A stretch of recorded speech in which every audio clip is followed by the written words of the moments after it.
Hello friends, welcome to LTX classes. So friends, let us start the discussion.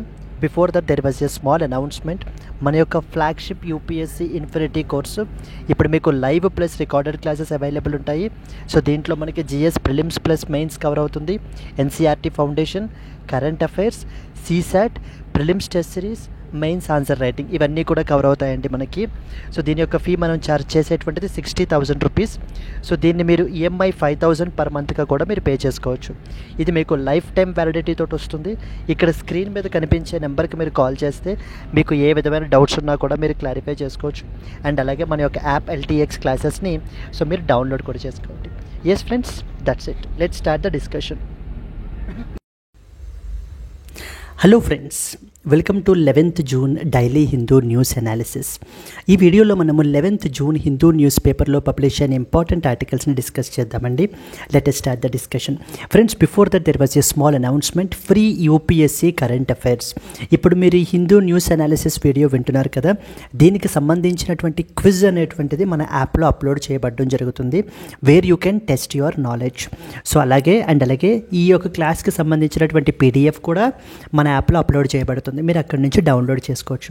మన app పేరు వచ్చేసి LTX classes. You can call us at this particular number అండి. Yes, moving forward మనకి ఏంటంటే friends, current affairs అనేటువంటివి UPSC ప్రిపరేషన్లో చాలా important. So కాబట్టి ఏంటంటే మొన్న మన యొక్క డైలీ లైవ్ క్లాసెస్ అయితేనివ్వండి, రివిజన్ సిరీస్ అయితేనివ్వండి, హిందూ న్యూస్ అనాలిసిస్, వీటి నుంచి మనకి అరౌండ్ 22 క్వశ్చన్స్ అనేటువంటివి మనం ఏంటి అంటే స్ట్రైట్ ఫార్వర్డ్ ఆన్సర్ చేయగలరు.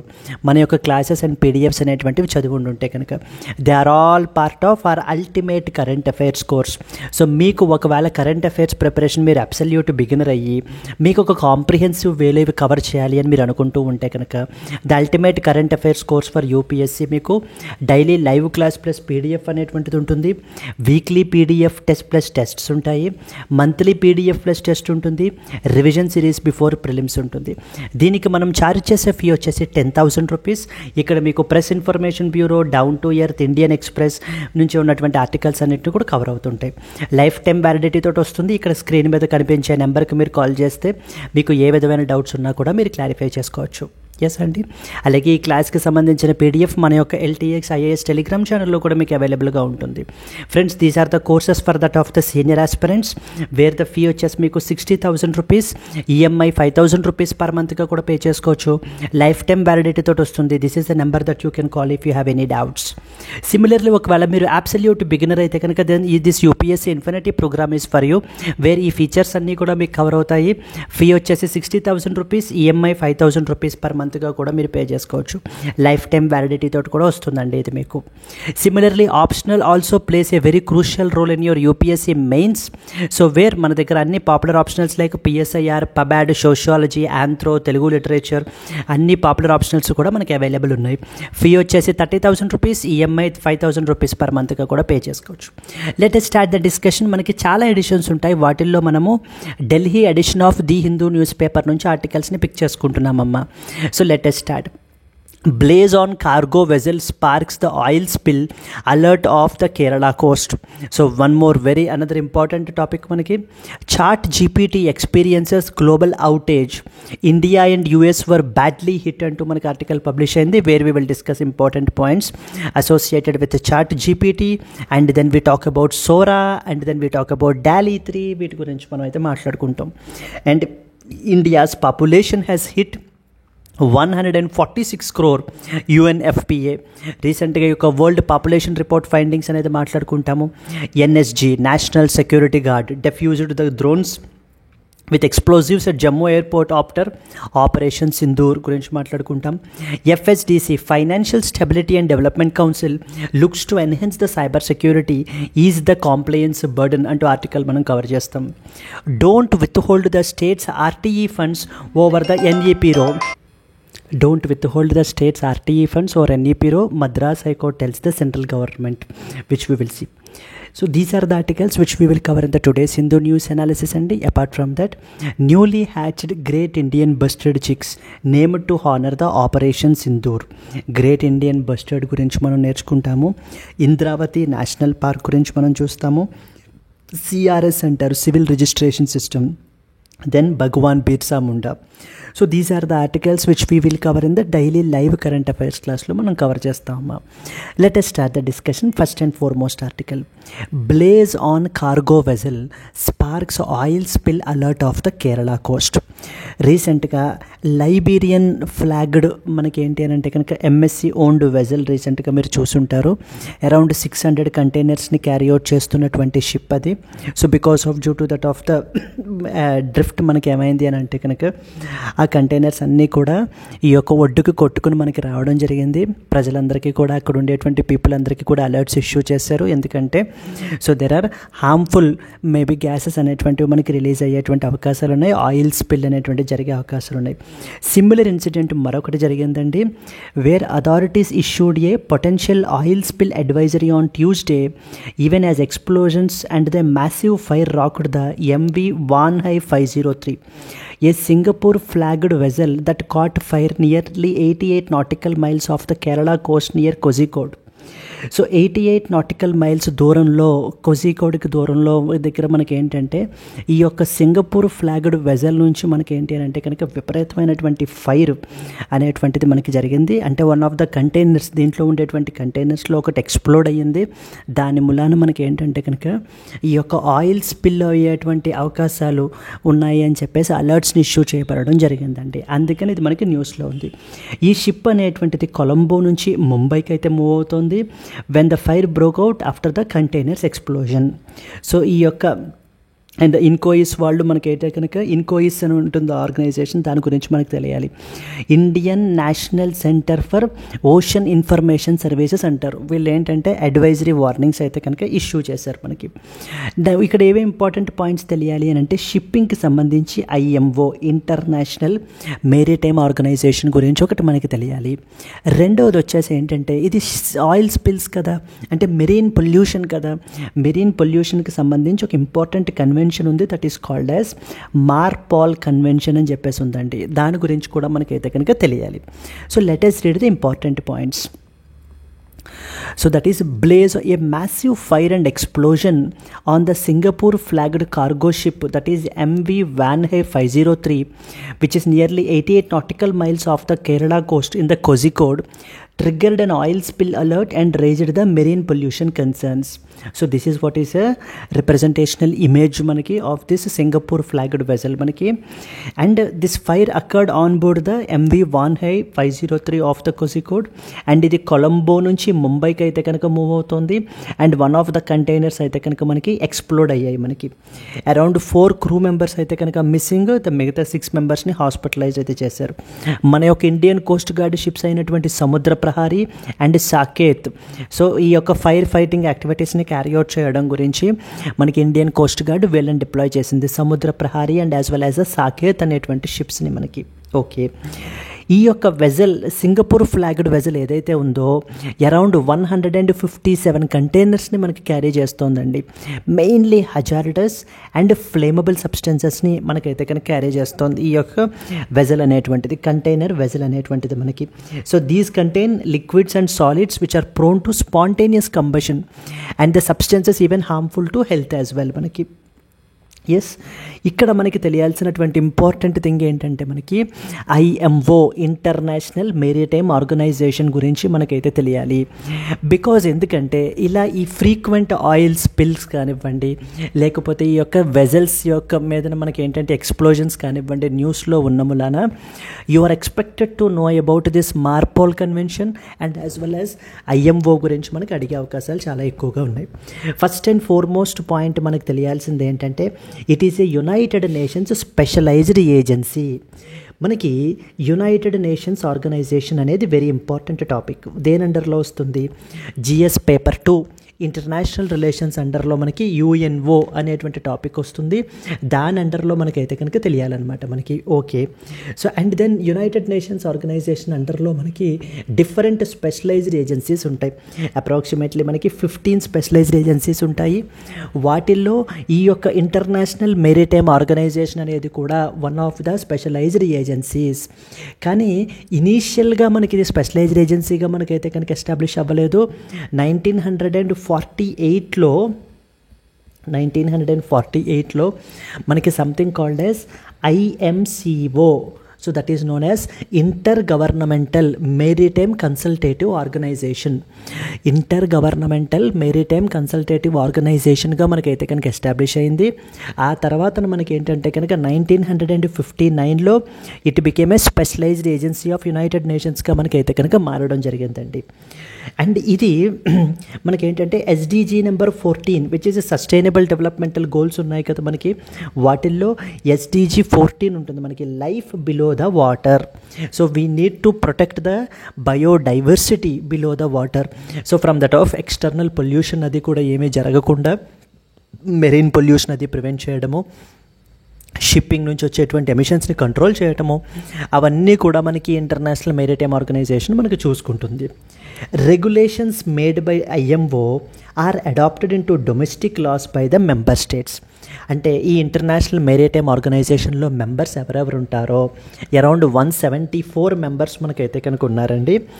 వాళ్ళు మనకి ఏం చేస్తారు అని అంటే IMO ఏవైనా రెగ్యులేషన్స్ మనకి తీసుకొని వస్తే కనుక వాటిల్ని వాళ్ళ కంట్రీ స్పెసిఫిక్ లాస్లో మనకి ఏంటి అని అంటే కనుక ఎనెక్ట్ చేసుకోవాలి. ఫర్ ఎగ్జాంపుల్ మన కంట్రీలో మర్చెంట్ షిప్పింగ్ యాక్ట్ అని చెప్పేసి మనకైతే కనుక ఉంటుంది మనకి. So that is one important legislation. Then ఎప్పుడు ఎస్టాబ్లిష్ అయింది? 1948లో ఎస్టాబ్లిష్ అయింది. ఏమైనా ఎస్టాబ్లిష్ అయింది? Something called as IMCO. IMCO అంటే అర్థం ఏంటి? ఇక్కడ మనం ఆల్రెడీ రాసామా మనము. IMCO అంటే ఇంటర్ గవర్నమెంటల్. రూట్స్ అనేవి చాలా ఇంపార్టెంట్ అండి మనకి ఎగ్జామ్ పర్స్పెక్టివ్లో. మనకి intergovernmental maritime consultative organisation అని పిలుస్తారు మనకి. అలా మనకి ఎస్టాబ్లిష్ అయింది. ఆ తర్వాత మనకి it became IMO in the year 1982 and it was head quartered in లండన్లో మనకైతే కనుక హెడ్ క్వార్టర్స్ అయితే కనుక ఉన్నాయి ఈ యొక్క బాడీకి. మనకి 174 మెంబర్ స్టేట్స్ ఉన్నారు. ఇండియా కూడా దీనికి మనకి ఏంటంటే కనుక సిగ్నేటరీయే. India is also one of the members. ఇక ఆర్గనైజేషనల్ స్ట్రక్చర్ దీని గురించి మనం తీసుకుంటే కనుక we have the main decision making body that is known as IMO assembly అంటాం మనం. ఈ యొక్క అసెంబ్లీ అనేటువంటిది ఏంటంటే it is the supreme governing body. It is the supreme governing body అండి మనకి. అంటే prelims is all about specificity. మీరు ఎంత స్పెసిఫిక్గా మనకేంటంటే గుర్తుంది అంటే అసలు ఈ బాడీ ఎప్పుడు ఎస్టాబ్లిష్ అయింది, ఏమని ఎస్టాబ్లిష్ అయింది, ఆ తర్వాత స్పెషలైజ్డ్ ఏజెన్సీగా మనకి ఎప్పుడు ఫార్మ్ అయింది, లేటర్ ఆన్ దాని యొక్క నేమ్ అనేటువంటిది ఎప్పుడు చేంజ్ అయింది, IMO యొక్క మనకి ఆర్గనైజేషనల్ స్ట్రక్చర్ అనేది ఎలా ఉంటుంది. ఫర్ ఎగ్జాంపుల్ అసెంబ్లీ అంటారు. ఇప్పుడు మనకి ఏంటంటే యునైటెడ్ నేషన్స్ ఆర్గనైజేషన్ తీసుకుంటే డిఫరెంట్ ప్రిన్సిపల్ ఆర్గాన్స్ గురించి మీకు ఆల్రెడీ తెలుసు, మనం చెప్పాల్సిన అవసరం కూడా మీకు లేదు. ఏంటవి? యునైటెడ్ నేషన్స్ జనరల్ అసెంబ్లీ అంటారు, United Nations Security Council, then next వచ్చేసి economic and as well as social council, then we have trusteeship council, then we have secretariat, International Court of Justice. ఇవన్నీ కదా ప్రిన్సిపల్ ఆర్గాన్స్. వీటిల్లో మొట్టమొదటి చూస్తే మనకి UNGA, United Nations General Assembly అంటారు.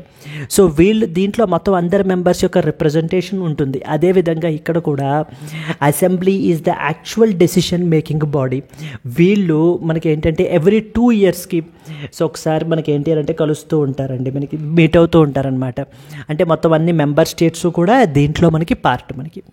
ఇక రెండవది వచ్చేసి మనకి తీసుకుంటే కనుక IMO యొక్క ఓవరాల్ వర్క్ని ఎగ్జిక్యూట్ చేసేటువంటిది అంటే ఇంప్లిమెంట్ చేసేటువంటిది బాడీయే మనకి ఏంటంటే కనుక IMO కౌన్సిల్ అని పిలుస్తారు మనకి. మొదటిది అసెంబ్లీ, రెండవది వచ్చేసి మనకి ఏంటంటే కనుక council.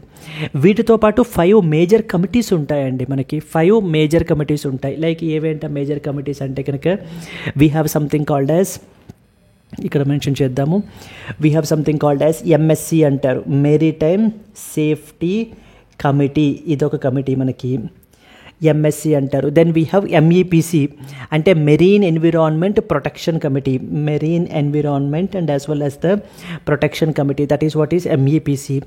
Then we have the legal committee, technical cooperation committee, and then finally we have the facilitation committee. ఇవన్నీ కూడా major committees of which particular organisation అండి? ఐఎంఓ, ఇంటర్నేషనల్ మెరిటైమ్ ఆర్గనైజేషన్ యొక్క మనకి ఏంటి అని అంటే కనుక 5 మేజర్ కమిటీస్ అనమాట ఇవన్నీ కూడాను.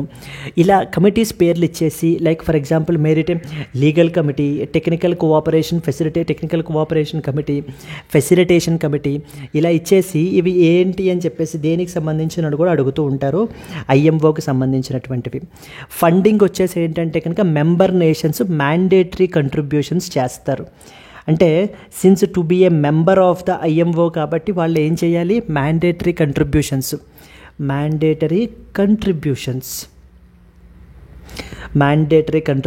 అనేటువంటివి మనకి చేస్తారు. అండ్ అపార్ట్ ఫ్రమ్ దట్ మనకి వాలంటరీ డొనేషన్స్ కూడా మనకి ఐఎంఓకి అయితే మనకి వస్తాయి. క్లియర్ అండి? ఐఎంఓ గురించి మీకు ఇంకా కంప్లీట్ పిక్చర్ మీకు అర్థమైపోవాలి. ఐఎంఓ అనేది ఒక స్పెషలైజ్డ్ ఏజెన్సీ.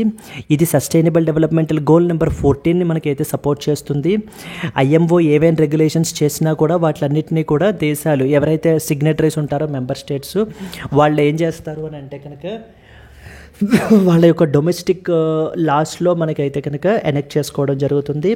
దెన్ అలాగనే 174 మెంబర్ స్టేట్స్ ఉంటారు. ఆర్గనైజేషనల్ స్ట్రక్చర్ గురించి మీరు మాట్లాడుకుంటే అసెంబ్లీ ఉంటుంది, కౌన్సిల్ ఉంటుంది, అండ్ 5 మేజర్ కమిటీస్ ఉంటాయి. ఆ 5 మేజర్ కమిటీస్ ఏమేంటి? MEPC, marine environment protection committee, maritime safety committee, legal committee, technical cooperation committee, and then facilitation committee. Then we have another important convention that is called as MARPOL convention. MARPOL అంటే marine pollution అని చెప్పేసి అర్థం అనమాట. Marine పొల్యూషన్ని prevent చేయడం గురించి, so మనకి life below the వాటర్ని protect చేయడం గురించి, ఎటువంటి ఆయిల్ స్పిల్స్ అవి కూడా మనకి ఏంటంటే జరగకుండా ప్రివెంట్ చేసేటువంటి ఒక ఇంపార్టెంట్ ఇంటర్నేషనల్ కన్వెన్షనే ఈ యొక్క మార్పాల్ కన్వెన్షన్. 73/78 ఏంటి? 1973లో చేశారు.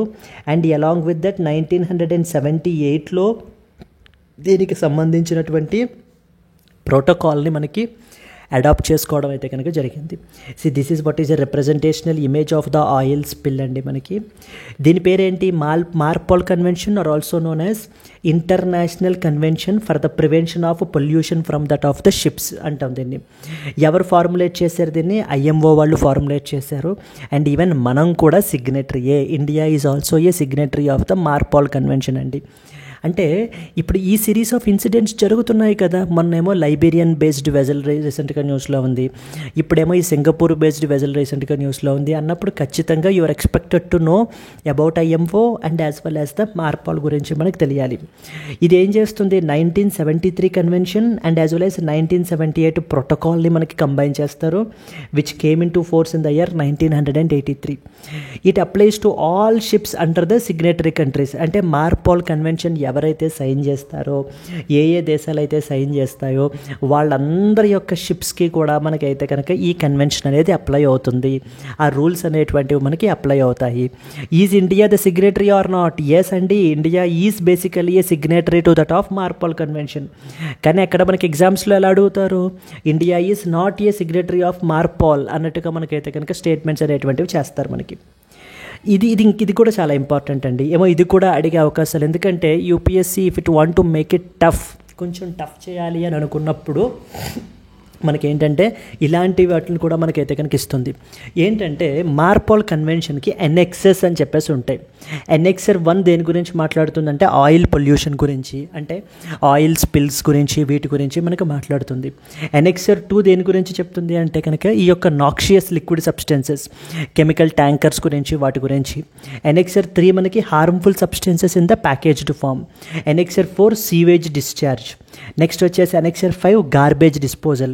ఎన్ఎక్సర్ 6 air pollution from that of the ships గురించి మనకైతే మాట్లాడుతుంది. ఆ ఎన్ఎక్సర్ ఏంటి, అది దేని గురించి చెప్తుంది అనేటువంటివి కంపల్సరీగా మనకైతే కనుక గుర్తుండాలి. మీరేం వరీ కావాల్సిన అవసరం లేదు, ఎందుకంటే ఈ క్లాస్కి సంబంధించిన పీడిఎఫ్ అనేది మీకు మన యాప్లో ఎలాగో అప్లోడ్ చేయబడడం జరుగుతుంది. మీరు అక్కడి నుంచి డౌన్లోడ్ చేసుకుని మీరు ప్రిపేర్ అవ్వచ్చండి. Clear? Discuss the role of MARPOL and the International Maritime Organization in preventing the marine pollution. How should India enhance its coastal safety measures in light of such maritime accidents? Can be a potential mains question that you can expect. Clear? So ఏమేం తెలియాలమ్మా, మీకు మార్పాల్ గురించి తెలియాలి. మార్పాల్ ఎప్పుడు వచ్చింది, దేని గురించి సంబంధించింది, మార్పాల్లో ఏమేమి ఎనెక్సెస్ ఉంటాయి అనేటువంటివన్నీ తెలియాలి. అవి తెలిసిన తర్వాత ఇంక దేని గురించి తెలియాలి, ఐఎంఓ ఏంటి, ఐఎంఓ ఎప్పుడు ఫార్మ్ అయింది ఏంటి అనేటువంటి పాయింట్స్ అన్నీ కూడా మీకు తెలియాలి. Moving on to that of the second important article, మనకి ChatGPT experiences global outage, India and United States of America badly hit. So మీరు ఎస్టర్డే చూసి ఉండుంటే కనుక చాట్ జీపీటీ సివియర్ అవుటేజ్ మనకి ఫేస్ చేసిందండి. అంటే it did not responded at all. So completely error messages అనేటువంటివి మనకైతే కనుక వచ్చాయి. సో మరి ఇలాంటప్పుడు India and as well as United States of America badly hit అంటూ మనకైతే కనుక చెప్పడం జరుగుతుంది. OpenAI's chatbot that is known as ChatGPT experienced a major global outage on Tuesday, leaving thousands of users unable to access the service across multiple continents, with India and USA reporting the highest number of disruptions. So multiple కాంటినెంట్స్లో మనకి ఏంటి అని అంటే కనుక ఈ యొక్క chat GPT అనేటువంటిది పని చేయలేదు. సో నౌ ఇది పని చేయకపోవడం దీని గురించి మనకి ఏంటంటే కొన్ని ఇంపార్టెంట్ పాయింట్స్ తెలియాలి. We have something called as gen AI అంటారు. జెన్ ఏఐ అంటే ఏంటి, జనరేటివ్ ఆర్టిఫిషియల్ ఇంటెలిజెన్స్ అని అర్థం. Generative artificial intelligence. సో ఇక్కడ ఈ జెన్ ఏఐ అనే టెక్నాలజీలో మనకి ఏంటంటే కనుక different types of generations, like it can be text generation, దీని అండర్లోకి వస్తుంది మనకి.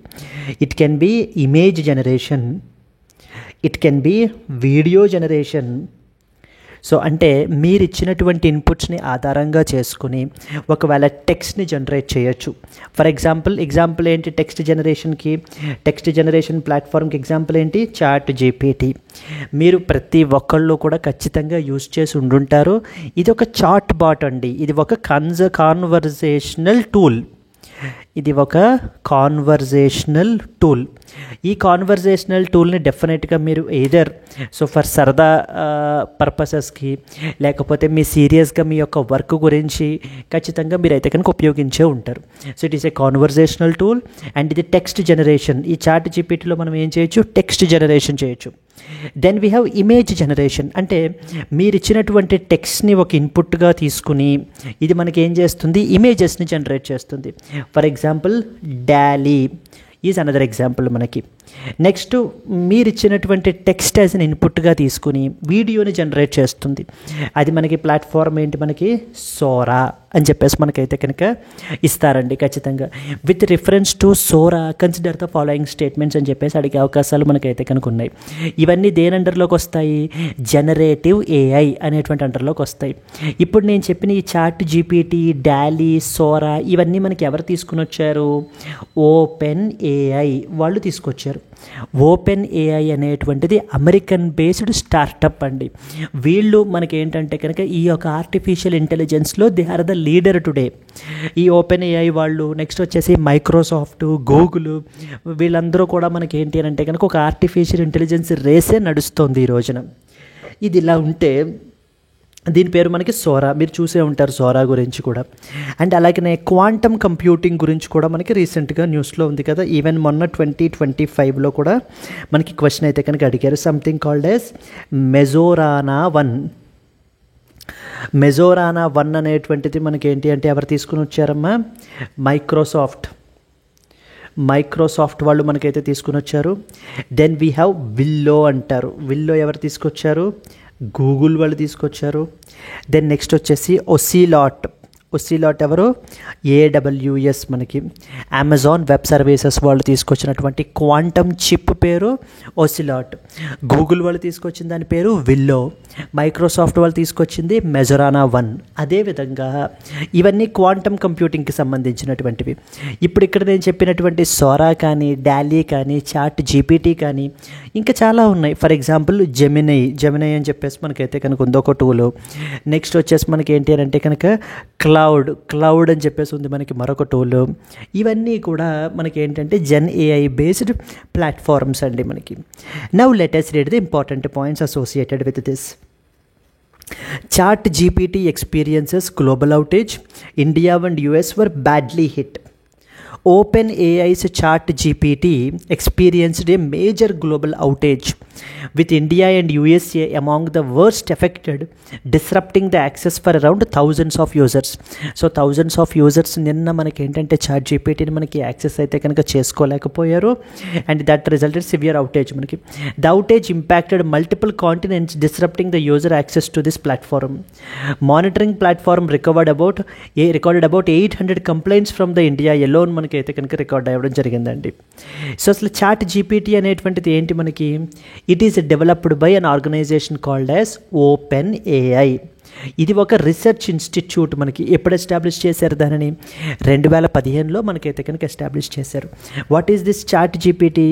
Chat generative pre trained transformer అంటారు. అంటే ChatGPT అనేటువంటిది జస్ట్ మీకు కనిపించేటువంటి ఒక ఇంటర్ఫేస్ మాత్రమే. వెనకాల different types of artificial intelligence models అనేటువంటివి మనకి రన్ అవుతాయి. It can be either GPT 3.5, 3.5 turbo, 4.0, 4.0 mini, ఇలా రకరకాల మోడల్స్ ఉంటాయండి. అంటే ఒక్కొక్క AI మోడల్లో మనకి ఏంటంటే కనుక దానికి మనం ఎంత డేటాతోటి మనం ట్రైన్ చేసాము, అది ఏ పర్పసెస్కి ఎఫెక్టివ్గా ఉపయోగపడుతుంది అన్నటువంటి దాన్ని ఆధారంగా చేసుకుని మనకి ఇలా డిఫరెంట్ మోడల్స్ ఉంటాయి. 3.5, 3.5 టర్బో, 4.0, 4.0 మినీ, ఇలా రకరకాలుగా. ఏం చేస్తుంది ఇది? It will answer the queries and carry out the conversations in the natural language. So natural లాంగ్వేజ్లో మీరు ఏంటంటే ChatGPT తోటి మాట్లాడాలి అంటే కనుక మాట్లాడచ్చు. Both voice and the text messages. Coding tasks చేస్తుంది, సాఫ్ట్వేర్ అప్లికేషన్స్ రాస్తుంది, స్టోరీస్ జనరేట్ చేస్తుంది, సైంటిఫిక్ కాన్సెప్ట్స్ని ఒకవేళ మీకు ఏమైనా అర్థం కాకపోతే ఎక్స్ప్లెయిన్ చేయాలంటే కనుక ఎక్స్ప్లెయిన్ చేస్తుందండి. And it is kind of a much more than a chatbot which is capable of tasks involving creativity, logic and data retrieval కూడా మనకి ఏంటి అంటే చేయగలిగేటువంటిది ఉంటుంది. మనకి రైటింగ్ యాక్టివిటీస్, ఏమైనా ట్రాన్స్లేషన్ చేయాలన్నా, లేదా ఏదైనా మీరు ఒక కాంప్లెక్స్ టాపిక్ ఇచ్చి దాన్ని సమ్మరైజ్ చేయాలన్నా, నెక్స్ట్ ఒక కాన్సెప్ట్ ఇచ్చి దాన్ని ఎక్స్ప్లెయిన్ చేయమన్నా, ఇవన్నీ కూడా మనకి ఏంటంటే కనుక ChatGPT చేయగలదు. ఎగ్జామ్ పర్స్పెక్టివ్లో ఇది అనదర్ ఇంపార్టెంట్ టాపిక్ అండి. మనకి ఏంటంటే యాక్యురసీ మెజర్మెంట్ టెక్నిక్స్ అంటారు. కొన్ని ఇంపార్టెంట్ టెక్నిక్స్ ఉంటాయి. For example recall oriented understudy for gisting evaluation అని చెప్పేసి పిలుస్తారు. దెన్ నెక్స్ట్ వచ్చేసి మనకి బైలింగ్వల్ ఎవాల్యుయేషన్ అండర్ స్టడీ అంటారు. ఫస్ట్ వన్ వచ్చేసి ROEGE. ఇదేం చేస్తుంది? It will measure overlap between ChatGPT's output and a reference text typically used in summarisation evaluation. మనకేంటంటే మామూలుగా ఒక రిఫరెన్స్ టెక్స్ట్ ఉంటుంది. So the original text, ChatGPT generator చేసినటువంటి response ఉంటుంది. ఆ రెండు కూడా ఎంత ఓవర్లాప్ అవుతున్నాయి అనేటువంటిది ChatGPT యొక్క సక్సెస్ మెట్రిక్ అనమాట ఇది. So that is known as ROUGE అంటారు. రెండోది ఏంటి? బైలింగ్వల్ ఎవాల్యుయేషన్ అండర్ స్టడీ అంటారు. ఇక్కడ ఏం చేస్తుంది? The measures the quality of machine translated content by comparing it with human translations. So the normal human translations తోటి, దట్ ఈస్ స్టాండర్డ్ ట్రాన్స్లేషన్ తోటి మనం దీనిని కంపేర్ చేస్తాం. అంటే అది ఎంత క్వాలిటీగా మనకి ప్రొడ్యూస్ చేసింది అని చెప్పేసి. అది ఏ మెట్రిక్లో చేస్తారు? బైలింగ్వల్ ఎవాల్యుయేషన్ అండర్ స్టడీ అంటారు. మనకి ఇవి రెండు కూడా ఏంటి మనకి? These are accuracy measurement techniques. అంటే ChatGPT అనేటువంటిది ఎంతవరకు కరెక్ట్ అని చెప్పేసి మనం చూడడానికి. దెన్ నెక్స్ట్ ఏం చెప్పాను? సోరా గురించి తెలియాలి అని చెప్పేసి చెప్పాను. సోరా అనేది ఎవరు డెవలప్ చేశారు? OpenAI వాళ్ళు డెవలప్ చేశారు. So built upon the DALL-E and as well as the GPT. ఏం చేస్తుంది సోరా అనేటువంటిది? It can generate videos from the text instructions up to about 1 minute long. So మనము టెక్స్ట్ ఇన్స్ట్రక్షన్స్ ఇస్తాం. అంటే మీకు ఈ విధంగా వీడియో కావాలి అంటూ మీరు టెక్స్ట్ ఇన్స్ట్రక్షన్స్ ఇస్తే ఆ టెక్స్ట్ ఇన్స్ట్రక్షన్స్ని ఆధారంగా చేసుకుని మనకి వీడియో అనేటువంటిది జనరేట్ చేస్తుందండి. So here you can see the representational image మీకు. So this is what generated by that of Sora. Sora generate చేసింది. ఈ యొక్క వీడియో కూడా మీరు వాచ్ చేయొచ్చు యూట్యూబ్లో, అక్కడ కూడా మీకు అవైలబుల్ ఉంటుంది. So that is videos generated by that of Sora అని చెప్పేసి మీరు సెర్చ్ చేసినట్లయితే యూ కెన్ సీ. ఇదంతా కూడా క్రియేటెడ్ అండి, ఇదేమి నిజం కాదు. ఇదంతా కూడా ఆర్టిఫిషియల్ ఇంటెలిజెన్స్ క్రియేటెడ్ అనమాట ఇదంతా కూడాను. Yes now so it produces photorealistic or stylized scenes with detailed backgrounds, characters and precise activities తోటి. It can extend the existing videos, create multiple scenes and maintain the visual consistency throughout. మనకి maintain చేయగలిగేటువంటి power మనకైతే కనుక ఉంటుంది దీనికి. దీనిని మనం ఏంటంటే ఎంటర్టైన్మెంట్లోను, ఎడ్యుకేషన్లోను, story telling, ఏదైనా కంటెంట్ని క్రియేట్ చేయాలన్న వాటిలన్నిటిలో కూడా మనం ఉపయోగించుకోవచ్చు అని చెప్పేసి ఓపెన్ ఏఐ టీమ్ మనకైతే చెప్తున్నారండి. Clear? Discuss the significance and potential disruptions which are caused by artificial intelligence based tools like ChatGPT in the context of increasing digital dependency can be a potential mains question that you can expect. దీనికి సంబంధించినటువంటి prelims questions అన్నీ కూడా మన యొక్క యాప్లో మీకు upload చేయబడడం జరుగుతాయి. మీరు అక్కడి నుంచి అయితే కనుక డౌన్లోడ్ అయితే చేసుకోవచ్చు. Moving on to that of the next important article. Yes అండి, moving on to the next important one. India's population has hit 146.39 crore, says UNFPA. రీసెంట్గా ఒక important report, something called as world population report 2025 రీసెంట్గా న్యూస్లో ఉంది, which is published by that of United nations population fund. ఈ report ప్రకారంగా చెప్తున్నటువంటి విషయం ఏంటి అని అంటే కనుక మొన్న ఏప్రిల్ నాటికి మన యొక్క ఇండియన్ పాపులేషన్ 146.39 crore మనకైతే కనుక హిట్ అయ్యింది అని చెప్పేసి యుఎన్ఎఫ్పిఏ చెప్తున్నారు.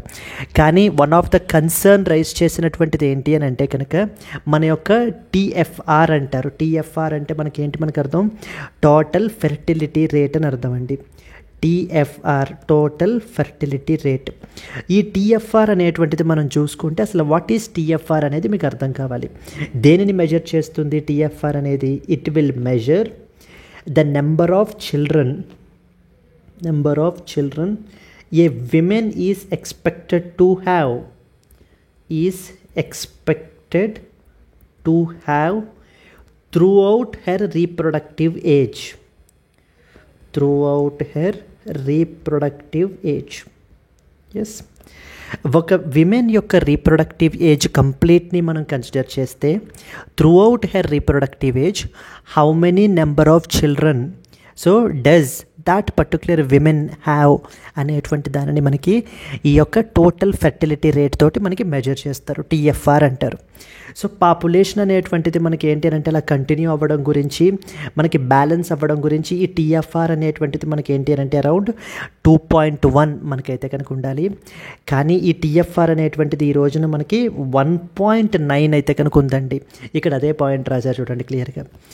The countries fertility rate falls below the replacement mark of 2.1. Replacement mark అంటారు 2.1 అని. కానీ మన టీఎఫ్ఆర్ ఎంత ఉంది? To around 1.9.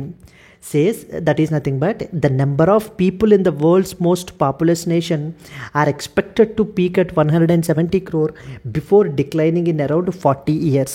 So the next 40 years లో మన యొక్క పాపులేషన్ అయితే కనుక 170 crore పీక్ రీచ్ అయిపోయి అక్కడి నుంచి మరలా తగ్గిపోతుంది అంటూ మనకి ఈ యొక్క state of the world population report 2025 the real fertility crisis అంటూ మనకి రిపోర్ట్ అయితే కనుక చెప్పడం జరిగింది. ఇక్కడ మీరు చూసినట్లయితే చూడండి, ఇక్కడ total fertility rate per women country వైజ్గా మనకి ఇచ్చారు. For example Afghanistan which is about even 4.7, Pakistan 3.5, Bangladesh 2.1 exact replacement mark అది మనకి.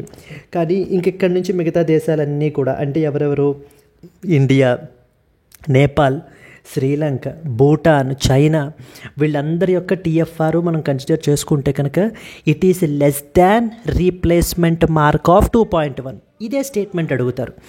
Consider the following statements about the state of world population 2025. India యొక్క టీఎఫ్ఆర్ అనేటువంటిది రీప్లేస్మెంట్ మార్క్ కంటే ఎక్కువగానే ఉంది అని మనకి స్టేట్మెంట్ ఇస్తారండి. But absolutely wrong. మన యొక్క టీఎఫ్ఆర్ అనేటువంటిది రీప్లేస్మెంట్ మార్క్ ఆఫ్ 2.1 కంటే కూడా తక్కువగా ఉంది మనకి, విచ్ ఇస్ జస్ట్ అరౌండ్ 1.9. మనతో పాటుగా సిమిలర్ అదర్ కంట్రీస్ కూడా ఉన్నారు. Like for example China, Bhutan, Sri Lanka, Nepal, India, వీళ్ళందరూ కూడా మనకి ఏంటంటే టీఎఫ్ఆర్ అనేటువంటిది మనతోలాగే 1.9 మనకైతే కనుక మెయింటైన్ చేస్తున్నారు. అంటే less than which is 2.1. What is total fertility rate అంటే ఏంటి, ఈ యొక్క రిపోర్ట్ యొక్క ఏం చెప్తోంది, హైలైట్స్ ఏంటి అనేటువంటిది మనకైతే కనుక తెలియాలి. Now according to the UNFPA's state of world population 2025 report publish చేసిన దాని ప్రకారం India's population has reached about 146 crore with the total fertility rate falling to 1.9 below the replacement level of 2.1. Replacement level మనకి safest replacement level ఎంత consider చేస్తాము 2.1గా మనం consider చేస్తాం. అసలు TFR total fertility rate అంటే ఏంటి? The number of children that a women can have throughout her reproductive age అని చెప్పేసి మనకైతే కనుక పిలుస్తారు. India's population is estimated to be at around 146 crore as of April. It is projected to even peak at 170 crore at about 40 years before starting to decline. అక్కడి నుంచి మరలా మనకి ఏంటంటే కనుక డిక్లైన్ అయిపోతుంది పాపులేషన్ అనేటువంటిది అని చెప్తున్నారు.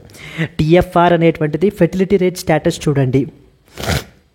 అంటే ఇక్కడ చాలా ఇంపార్టెంట్ పాయింట్ అమ్మా ఇది. మనకి ప్రస్తుతం ఇండియాలో స్టేటస్ అనేటువంటిది ఎలా ఉంది అనేది ఈ ఒక్క పాయింట్ చెప్తుంది. TFR has declined to 1.9 which is below the replacement level of 2.1. అంటే అర్థం ఏంటి? It is indicating that Indian women are having fewer children than that are needed to maintain population size across the generations. ఈ యొక్క population సైజ్ని మనకి balance చేయడం గురించి, maintain చేయడం గురించి across the generations. So now the Indian women are having the fewer children అని చెప్పేసి మనకైతే కనుక ఈ యొక్క TFR లెవెల్ మనకైతే కనుక చెప్పడం జరుగుతుంది. ఇక్కడ ఒక కంపారిటివ్ చార్ట్ మీరు తీసుకుంటే కనుక ఇండియా పరిస్థితి ఎలా ఉంది, పాకిస్తాన్, బంగ్లాదేశ్, నేపాల్, శ్రీలంక, చైనా ఎలా ఉన్నాయి అనేటువంటిది మనకైతే కనుక ఇక్కడ ఈ చార్ట్లో మనకైతే మెన్షన్ చేయబడడం జరిగిందండి. చైనా వచ్చేసి ఈవెన్ 1.0, సో భూటాన్ 1.4, నెక్స్ట్ వచ్చేసి Sri Lanka, Nepal, India 1.9 is what is the thing that you are expected to know about. Okay, moving further. Nationally, the replacement level TFR has been attained through disparities may exist between the states. Okay, and next వచ్చేసి మనకి ఏంటి అని అంటే కనుక about 141 crore. Census 2021 was delayed due to the now schedule to complete by March 2027. 2021లో జరగాల్సినటువంటి census అనేటువంటిది మనకేమైంది because of due to Covid మనకి పోస్ట్ పోన్ అవ్వబడడం జరిగింది. And now it is expected to be completed by the March 2027 నాటికి complete అవుతుందని చెప్పేసి మనకైతే కనుక చెప్తున్నారు. Millions are unable to realize their fertility goals because of due to the unmet reproductive health care. So it calls for addressing the unmet reproductive needs and improving the access అని చెప్పేసి మనకి ఈ యొక్క రిపోర్ట్ మనకైతే coat చేస్తుందండి. United nations population fund రీసెంట్గా release చేసింది ఈ యొక్క state of world population report 2025 అని చెప్పేసి. It is highlighting the falling fertility rate, population peak trends and global reproductive health gaps గురించి మనకైతే కనుక రైజ్ చేసింది అది. సో ఈ రిపోర్ట్ పేరేంటి, రిపోర్ట్ ఎవరు పబ్లిష్ చేస్తున్నారు, ఇండియాలో TFR స్టేటస్ ఎలా ఉంది, when it compared with that of other countries like Bangladesh, Pakistan, ఆఫ్ఘనిస్తాన్తో కంపేర్ చేసుకుంటే మన లెవెల్ ఎలా ఉంది, రీప్లేస్మెంట్ మార్క్ కంటే మనం ఎక్కువగా ఉన్నామా తక్కువగా ఉన్నామా, ఆ తక్కువగా ఉండటం వల్ల ప్రాబ్లం ఏంటి, సో అసలు ఎందుకు తక్కువగా ఉన్నాం మనం అనేటువంటి అన్ని పాయింట్స్ మీద మీరు ఆలోచన చేయాలండి మనకి. So India's population is Peking while it's fertility rate has fallen below the replacement level. Examine the implications of this trend for future demographic dividend and as well as the policy planning can be a potential mains question that you can expect from this particular article. Moving on to that of the next one. NSG diffused the drones with explosives at Jammu airport after Operation Sindoor. NSG అంటే అర్థం ఏంటి, national security gourd. So రీసెంట్గా national security gourd యొక్క director general Bhrigu Srinivasan మాట్లాడుతూ మనకి ఏం చెప్తున్నారు, NSG అనేటువంటిది చాలా క్రూషియల్ రోల్ ప్లే చేసింది దేంట్లో, in diffusing around 8 kilograms of explosives which are dropped by 2 drones at the Jammu civilian airport in the aftermath of Operation Sindoor. మీకు తెలిసిన విషయమే, పహల్గామ్ టెర్రర్ అటాక్ అనేటువంటిది జరిగింది. వేర్ అరౌండ్ 26 టూరిస్ట్ని ఈ యొక్క మనకి ఏంటి అంటే కనుక టెర్రరిస్ట్ అయితే చంపేశారు. దానికి కౌంటర్గా because to give a strong befitting reply మనము ఆపరేషన్ సింధూర్ అని చెప్పేసి లాంచ్ చేసాము. ఈ యొక్క ఆపరేషన్ సింధూర్ ద్వారా ఈ యొక్క టెర్రరిస్ట్ క్యాంప్స్ని వీటిల్ని మనం ఏంటి అని అంటే కనుక డిస్ట్రాయ్ అయితే చేయబడడం జరిగింది. ఈ ఆపరేషన్ సింధూర్ తర్వాత Jammu and Kashmir Jammu civilian airport దగ్గర ఒక 2 డ్రోన్స్ని పాకిస్తాన్ మనకైతే కనుక ఉపయోగించిందండి. ఎక్కడ జమ్మూ సివిలియన్ ఎయిర్పోర్ట్ దగ్గర క్యారింగ్ ఎక్స్ప్లోజివ్స్ని క్యారీ చేస్తూ మనం వాటిని మన యొక్క నేషనల్ సెక్యూరిటీ గార్డ్ వాళ్ళు మనకి ఏం చేశారు అని అంటే వాటిని డిఫ్యూజ్ చేసేసారు అంటూ ఈ యొక్క ఎన్ఎస్జీ ఎంత క్రూషియల్ రోల్ ప్లే చేస్తోంది అంటూ ఎన్ఎస్జీ యొక్క డైరెక్టర్ జనరల్ మనకి మాట్లాడుతున్నారు. So here you are expected to know some important points about NSG. మనకి ఏ పేపర్లోకి వస్తుంది? GS paper 3 internal security, role of security force in counter terrorism can be a potential topic మనకైతే కనుక GS paper 3 అండర్లోకి వస్తుంది. The national security guard successfully diffused the explosive laden drones at the Jammu civilian airport following Operation Sindoor, highlighting its critical counter-terrorism role. So the Director General of manaki NSG and Brigu Srinivasan manaki and around 8 kg of explosive డ్రోన్స్ని మనం ఏంటి అంటే కనుక neutralise చేసాం, defuse చేసేసాము. And then expanded the deployment. Here you are expected to know some important point. ఇలా మనకి కిందకు వచ్చేస్తే కనుక we have something called as NSG గురించి ఉంటుంది. చాలా ఇంపార్టెంట్ పాయింట్స్ని మనం మెన్షన్ చేసాం. That is called as national security guard, NSG అని చెప్పేసి పిలుస్తారు. దీనివేళని మనం 1984లో మనం అయితే కనుక మనం క్రియేట్ చేసాము after the post operation blue star అని కండక్ట్ చేసిన తర్వాత. And parliament NSG act 1986, national security gourd act 1986 ద్వారా ఈ యొక్క ఫోర్స్ని మనం ఫార్మలైజ్ చేసాం. వీళ్ళని మనం ఏంటి అంటే బ్లాక్ క్యాట్స్ అని కూడా మనం పిలుస్తూ ఉంటాం. So we are called it as black cats అని కూడా పిలుస్తూ ఉంటాం మనము. వీళ్ళు ఎవరి యొక్క అడ్మినిస్ట్రేటివ్ కంట్రోల్లో ఉంటారు? Ministry of home affairs. ఇది చాలా ఇంపార్టెంట్ పాయింట్ అమ్మ. ఎందుకంటే మొన్న 2025లో కూడా మనకి ఇది ఈ యొక్క మినిస్ట్రీస్ ఏ మినిస్ట్రీ అండర్లోకి వస్తుంది, ఏం వర్క్ చేస్తుంది అనే దాని మీద క్వశ్చన్స్ అయితే అడిగారు. Like for example they asked about enforcement directorate of revenue intelligence. వీళ్ళ గురించి మనకైతే కనుక అడగడం జరిగింది. Now in the next year you can expect a similar question. National security guard అనేటువంటిది maybe they will give like ministry of defence అండర్లోకి వస్తుంది అని చెప్పేసి మనకి ఇస్తారు. But this is absolutely wrong. It comes under the ministry of home affairs. Headquarters వచ్చేసి న్యూఢిల్లీలో ఉన్నాయి మనకి. సో సర్వత్రా సర్వోత్తమ సురక్ష అనేటువంటిది వీళ్ళ యొక్క మోటో. సో డైరెక్టర్ జనరల్ వచ్చేసి mainly from the IPS cadre నుంచే మనకైతే కనుక సెలెక్ట్ చేస్తారు. వీళ్ళల్లో 2 ఇంపార్టెంట్ గ్రూపింగ్స్ ఉంటారు. ఒకటి ఏంటంటే స్పెషల్ యాక్షన్ గ్రూప్ అంటారు, రెండోది వచ్చేసి స్పెషల్ రేంజర్ గ్రూప్ అంటారు. ఈ స్పెషల్ యాక్షన్ గ్రూప్లో పీపుల్ అందరూ కూడా ఆర్మీ నుంచి మనకైతే వాళ్ళని పిక్ చేయబడడం జరుగుతుంది. స్పెషల్ రేంజర్ గ్రూప్లో మనకి ఏంటంటే సిఏపిఎఫ్ ఉన్నారు కదా, సెంట్రల్ ఆర్మ్డ్ పోలీస్ ఫోర్సెస్ అంటారు మనకి. అంటే సిఆర్పిఎఫ్, నెక్స్ట్ వచ్చేసి CISF, Sashastra Seema Bal SSB, ITBP Indo Tibetan border police వీళ్ళలోంచి పిక్ చేయబడడం జరుగుతుంది. And along with state police. So ఏం చేస్తారు అసలు ఎన్ఎస్జీ అనేటువంటి వాళ్ళు? టెర్రర్ థ్రెట్స్ని న్యూట్రలైజ్ చేయడము, నెక్స్ట్ వచ్చేసి మనకి టెర్రర్ థ్రెట్స్ న్యూట్రలైజ్ చేయడము, హోస్టేజెస్ని రెస్క్యూ చేయడం, anti hijack operations carry out చేయడము, వివిఐపి ప్రొటెక్షన్, ఇవన్నీ కూడా వీళ్ళు మనకైతే చేస్తారండి. అండ్ అపార్ట్ ఫ్రమ్ దట్ బాంబ్స్ని డిస్పోజ్ చేయాలన్నా, post blast investigations carry out చేయాలన్నా కూడా హైలీ స్పెషలైజ్డ్ అనమాట ఈ ఎన్ఎస్జీ పీపుల్ మనకి. దెన్ అయితే వీళ్ళని ఇక్కడ పాయింట్ చూడండి. ఇక్కడ they maintain something called as national bomb data centre అంటారు. So completely it will maintain and analyses the data on bombing incidents across India and as well as globally.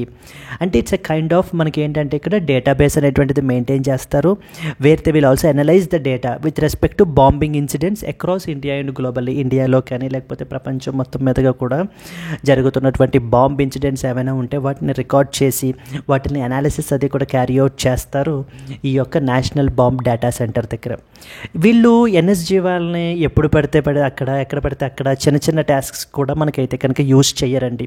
Highly exceptional situations ఉంటే తప్ప మనకేంటంటే వీళ్ళని మనం deploy చేయం. Because they are highly specialised force వీళ్ళు మనకైతే కనుక. And you should understand they are not a substitute for state police or paramilitary.